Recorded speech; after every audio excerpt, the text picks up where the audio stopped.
Guys, Manchester United s'est imposé 3 buts à 0 contre Crystal Palace et se qualifie donc pour le 4e tour. Tout d'abord, j'aimerais dire à quel point Manchester United est une drogue. Quand on gagne, je suis content. J'ai envie de sourire. Je suis heureux. Quand on perd, je suis beaucoup plus grincheux et sincèrement, je fais beaucoup de pfff. Donc c'est incroyable à quel point Manchester United pèse sur mes émotions. Pour commencer, nous allons attaquer la compo. Donc je vous invite à aller voir le preview sur Facebook. Quand j'ai vu la compo, j'ai dit que j'étais assez content de la compo, assez satisfait. Et je pensais qu'on allait gagner au moins 2 buts à 0. J'avais dit 2-0, mais voilà. Donc j'étais très content de la compo et je vais vous dire pourquoi. La première raison, c'est que l'année dernière, on a vu Ten Hag enchaîner les mêmes joueurs encore et encore et encore jusqu'à ce qu'on arrive en février et puis les joueurs étaient complètement fatigués et derrière on s'est écroulé. Donc ça, c'est quelque chose que je salue. En termes de management, c'est quelque chose que je salue tous les jours. Il faut critiquer quand il faut critiquer. Là, je salue honnêtement son 11 de départ. Après, j'avais un petit doute sur Maguire, mais quand même, je salue son 11 de départ. Je trouvais que la titularisation de Garnacho, Pellistri, même Martial, pas forcément Martial, mais le fait de vouloir faire reposer Højlund, ça me va. Faire reposer Rashford, faire reposer Bruno, titularisation de Hannibal, on va dire Amrabat surtout. On va en parler tout à l'heure, mais Old Trafford est un nouveau chouchou. Petite parenthèse, on va en parler tout à l'heure. Donc déjà, par rapport à la compo, par rapport au 11 de départ, je me suis dit, vraiment, je suis assez satisfait. Ensuite, deuxième point, le fait de voir Rashford et Bruno Fernandes sur le banc, ça m'a plu. Et je vais vous dire pourquoi. Pour commencer avec Bruno Fernandes, c'est un excellent joueur. Faut pas, même si je le critique, je reconnais quand même que c'est un excellent joueur. Contrairement à McTominay, que j'estime qu'il n'a pas sa place à United, je pense que Bruno Fernandes est un bon joueur. C'est même un très bon joueur. Mais le problème de Bruno Fernandes, c'est bam, bam, bam, bam. J'ai vu une statistique qui dit que sur 10 bam, il va en rater 7. C'est-à-dire il va en réussir 3. Le problème de ces bam, il y en a qui m'ont dit il n'y a que lui qui tente. Sauf que quand tu fais des bam, bam, bam à répétition, tu redonnes le ballon à l'adversaire. Je vais aller encore plus loin. Tu donnes une munition de plus à l'adversaire. Parce que si l'adversaire, pour que l'adversaire arrive à marquer, il faut qu'elle ait le ballon. Si elle n'a pas le ballon, elle ne pourra jamais marquer. Donc chaque fois qu'on fait un bam, oui, peut-être qu'on a tenté, sachant que l'attaquant Rashford ou autre n'a pas fait l'appel, on a perdu le ballon bêtement, très bêtement. Et ça donne une munition supplémentaire à l'adversaire qui se donne une chance supplémentaire de pouvoir marquer. Nous avons eu 70% de possession de balle. Et je tiens à dire chapeau parce que nous n'avons pas fait des bams. Nous avons joué juste. Donc ça, c'est par rapport à Bruno Fernandes. Rashford, il se prend parfois pour Mark Landers. Pour ceux qui s'en souviennent, Olive et Tom, Mark Landers, c'est celui qui frappe. Il y a peut-être 4 joueurs devant le ballon. Le ballon est tellement puissant qu'il va entraîner les 4 joueurs dans les cages. Et Rashford, parfois, je pense qu'il a trop regardé Olivier Tom. Il arrive, monsieur égoïste, monsieur Superman, il arrive, il frappe alors qu'il y a 4 joueurs devant lui. Donc, par rapport à ces 2 points, j'étais très content de la compo. Du fait qu'il ait fait jouer des jeunes, qu'il ait fait tourner, et surtout, du fait que Rashford et Bruno étaient sur le banc. Ensuite, pour revenir au match, nous avons fait ce qu'on a fait, contrôle de balle. Nous avons contrôlé le ballon. Donc j'ai vu certains commentaires disant que le football est nul. Je rappelle, comme je l'ai dit dans la vidéo précédente, nous sommes en quête de confiance. Et lorsque nous sommes en quête de confiance, qu'est-ce qu'il faut faire généralement? Il faut revenir aux basics, à la base. Jouer simple. Ne fais pas des longs ballons, des gestes compliqués pour perdre le ballon, pour redonner une munition supplémentaire à l'adversaire. et encaisser un but derrière parce que derrière, mentalement, ça va faire pas. Donc, ce qu'il faut, c'est faire circuler le ballon, faire courir l'adversaire et nous, pendant ce temps-là, chaque touche de balle, nous allons monter en puissance et grandir en confiance. C'est la même chose quand on conduit, c'est répétition, répétition. Plus nous allons faire, plus nous allons prendre le volant, plus nous allons grandir et plus nous allons prendre confiance. Et je pense que c'est ce qu'on devait faire. Peu importe la situation, on se devait de gagner le match. Donc, il y a eu beaucoup de passes en arrière, mais ça me dérange pas. Ça me dérange moins, surtout en ce moment, où vraiment ça ne va pas. Tout le monde pense que Manchester est nul et on le dit tous. On a besoin de retrouver de la confiance. Donc par rapport à ça, moi, je comprends totalement. Passe en arrière, c'est un moyen de conserver le ballon. Passe au gardien à Onana, c'est un moyen de garder le ballon. Donc c'est un moyen de moins pour que l'adversaire puisse avoir le ballon, puisse marquer. Tout simplement. Quête de confiance. Donc sur ce point-là, je comprends. Ensuite, je vais attaquer notre nouveau gars, notre nouveau chouchou, Mr. Amrabat. Je crois qu'il va nous faire énormément de bien. Même lors de sa signature, je vous ai dit qu'il y a 2 joueurs sur lesquels je n'ai aucun souci, qui sont Højlund et Amrabat. Je pense qu'ils vont s'adapter tout de suite. Et ce qui est bien, ce qu'il faut souligner avec Amrabat, c'est que il a déjà joué avec Ten Hag. Donc le mec, il est rentré tout de suite, comme dans du beurre. Il va s'adapter facilement. La première ligue est taillée pour lui. Il a le physique pour, il a le corps pour, il a le cardio pour. J'espère sincèrement que là, on ne le perdra plus.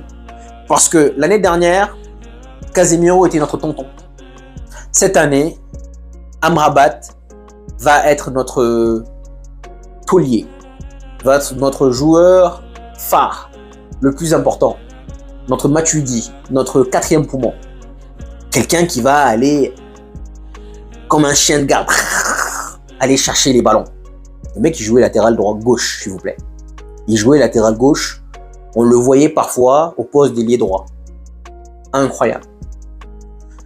Et je pense que ça va beaucoup aider Casemiro. Et c'est la raison pour laquelle, dès le début, je vous disais que moi, ma priorité, c'était un 6.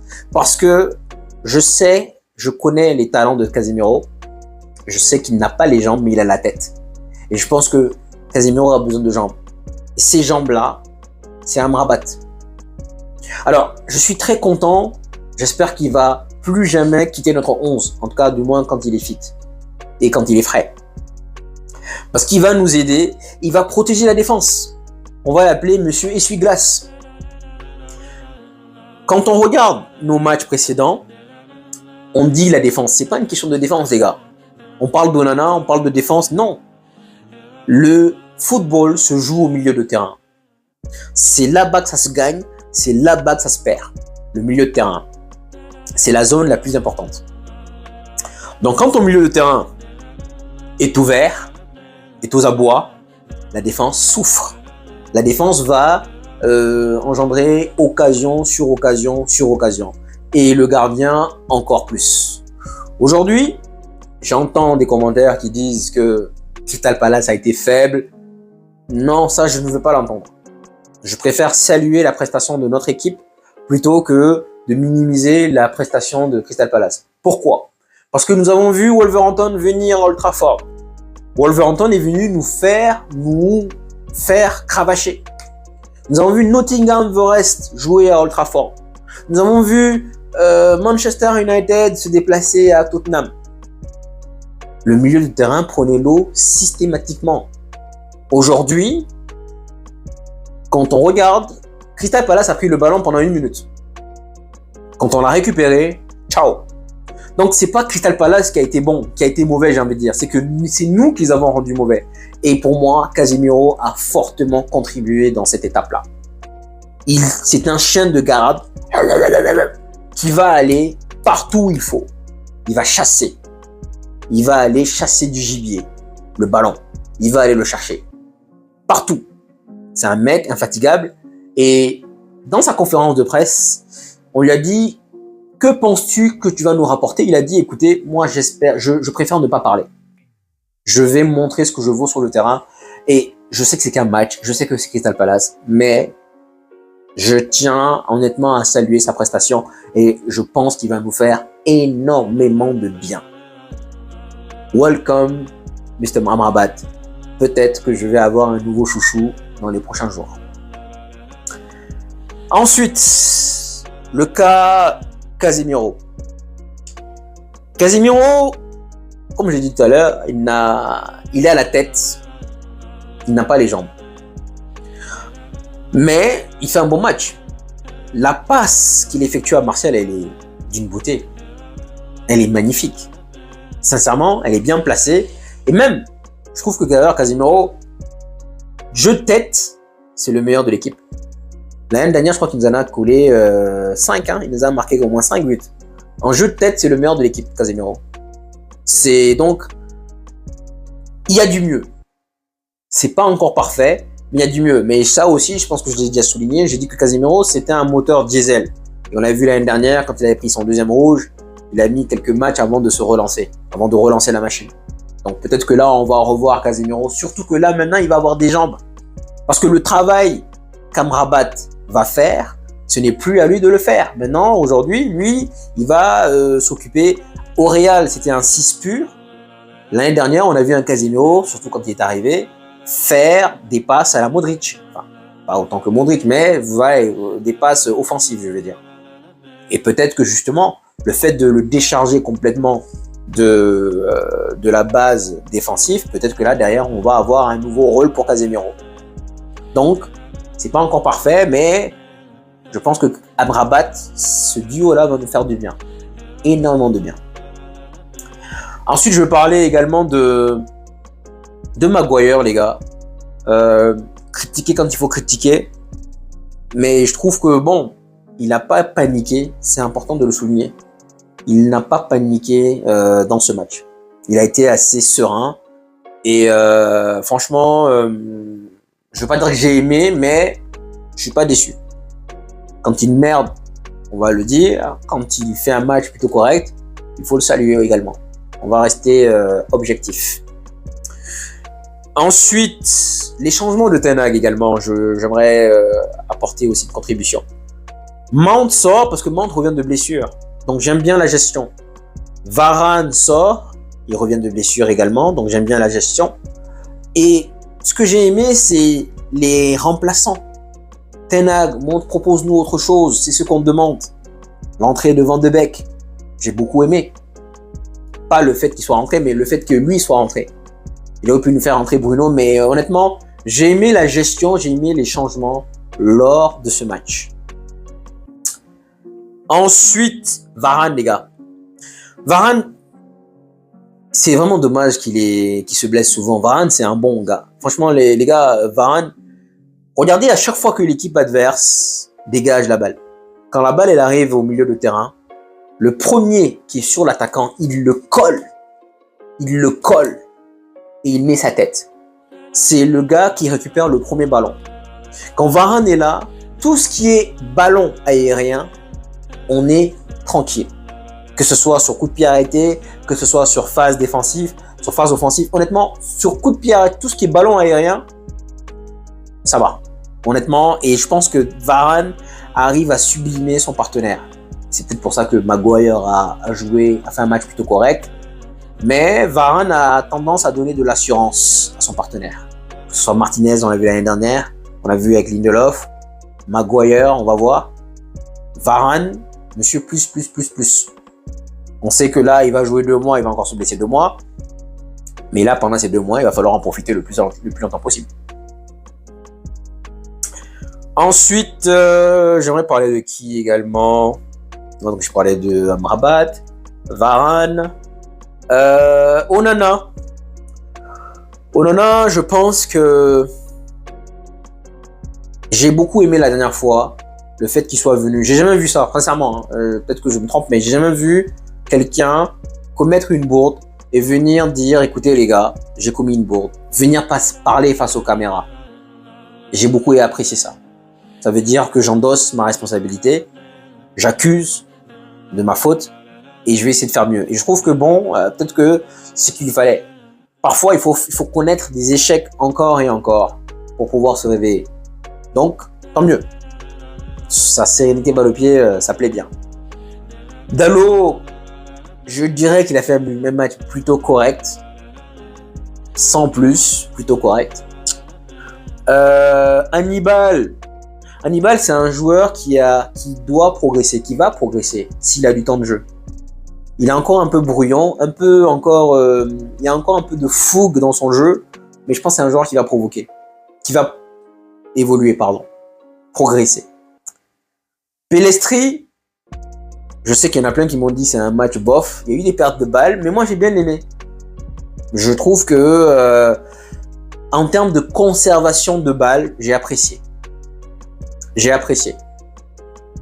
Garnacho, bon, j'ai pas vu la conférence de presse de Ten Hag, mais j'ai vu le titre. Apparemment, il dit qu'il a fait sortir Garnacho parce qu'il n'était pas assez influent. Ok, si c'est le cas, ok, ça me va. Mais dans ce cas, Ten Hag, tu dois le refaire pour Rashford, pour Bruno, pour autrui. Il n'y a pas le secret. Ten Hag là, les gars.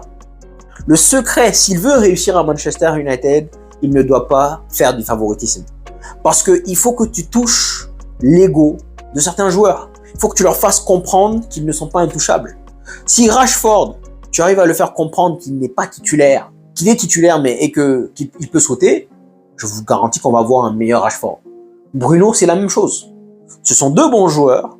J'étais content le fait qu'ils soient sur le banc, mais je reconnais que ce sont des bons joueurs. Ce sont deux bons joueurs quand même qu'il faut toucher parfois, titiller leur ego. Martial, super but. Honnêtement, super but. Mais il ne faut absolument pas le titulariser. Au contraire, justement, c'est maintenant qu'il faut en profiter. On a un Højlund qui est là, Højlund titulaire, Martial, démerde-toi. Démerde-toi. Tu vas jamais être titulaire, démerde-toi. Continue à faire des rentrées et à nous montrer de ce dont tu es capable. Va chercher ta place de titularisation. Reviens chercher ta place de titularisation. Ensuite, Daniel Gore, les gars. Oh là là. Je suis fan de Daniel Gore. Je vous l'ai déjà dit à plusieurs reprises. Ce mec, il est meilleur que McTominay. Petit point. Je ne veux plus jamais voir McTominay dans l'équipe. Je suis désolé, vous savez, moi, McTominay, voilà. Je ne le supporte plus. Et j'espère ne plus jamais le revoir dans cette équipe. Nous avons Eriksen, Mount, Bruno, Mainoo, Amrabat, Casemiro. Nous avons 6 joueurs meilleurs que McTominay. Je ne veux plus jamais voir McTominay jouer. S'il est encore blessé, ben c'est que sincèrement, s'il se blesse beaucoup ces derniers temps. Mount, guys, j'ai oublié de parler de Mount. Mount, j'ai aimé sa prestation. Et je tiens à souligner tout de suite, parce que je sens que certains parmi vous vont me dire, t'avais dit qu'il va être nul. Non. J'ai dit que Mount est un bon joueur, mais il n'est pas adapté pour le système. Et je pense que tant que Mount va jouer avec Bruno, puisque ce sont des joueurs assez similaires, on aura un mauvais Mount. Si Mount joue, il doit rentrer soit à la place de Bruno, soit quand Bruno n'est pas là. Mais je ne vois pas Mount et Bruno jouer ensemble. Pour moi, chaque fois qu'ils vont jouer ensemble, Mount ne sera pas bon. C'est comme ça que je vois les choses. Donc, il ne faut pas mâcher mes mots. Ensuite, il y a un autre point que je voulais souligner, que j'ai oublié sur Amrabat. Il a touché 92 ballons. 92 ballons. McTominay, la dernière fois, il a touché 20 ballons. 92 ballons, simple maths. Ça fait 20 x 4 et des poussières. Donc 20 x 4,3 à peu près. C'est-à-dire que, donc en un match, il a fait, McTominay généralement c'est ce qu'il fait, il touche 20 ballons, 25 ballons parce que monsieur se cache. Il sert à rien sur le terrain, il se cache. Lui, il te fait 92 ballons, on le voit partout. Allez chercher le ballon, lui il le cherche. Pendant que l'autre il le file, lui il va le chercher. Simple. Donc franchement, je dirais que j'ai pris du plaisir. Je rappelle que nous faisons du trading. C'est-à-dire que nous échangeons notre temps pour regarder cette équipe de Manchester United. Le temps, c'est de l'argent, le temps, c'est précieux. Alors, venez regarder le match de Burnley qu'on a regardé la dernière fois. Oh là là! Là, aujourd'hui, je suis beaucoup plus calme, plus souriant, plus relaxant. Moins coincé, moins énervé, moins stressé. Aussi simple que ça. Ten Hag, quand je dis que tu es limité, c'est par rapport à ton comportement de manager. Arrête ton favoritisme et je te jure que tu vas réussir. Si tu arrêtes ton favoritisme, tu fais comprendre à Rashford et Bruno ou n'importe qui que s'il ne fait pas attention, il saute, tu vas réussir. Parce que derrière, tu vas toucher leur ego et tu vas tirer le meilleur de ces joueurs. Mais si en revanche, tu t'obstines à les faire jouer, à les titulariser, tu nous dis que tu sors Garnacho parce qu'il n'est pas assez influent, tu dois appliquer la même loi pour tous. Il ne doit pas avoir de stars dans cette équipe. Donc tout va dépendre. À chaque fois je parle de management. Quand je dis que tu es limité, je ne parle même pas du jeu. Beaucoup critiquent le jeu. Moi, je ne parle pas du jeu. Je parle surtout du management. Alors arrête ton favoritisme. Mets les pendules à l'heure. Fais tourner quand il faut tourner. Fais les bons remplaçants. Les bons changements. Au bon moment, tu vas réussir. C'est tout. Tu continues à faire l'inverse, tu vas te casser la gueule. Aussi simple que ça. D'habitude, je fais 20 minutes quand ça ne va pas. Aujourd'hui, ça va, il y a beaucoup de choses à dire. J'espère que le débrief vous a plu et puis ben voilà. Merci de m'avoir écouté les gars et je vous dis donc à plus. Prenez soin de vous.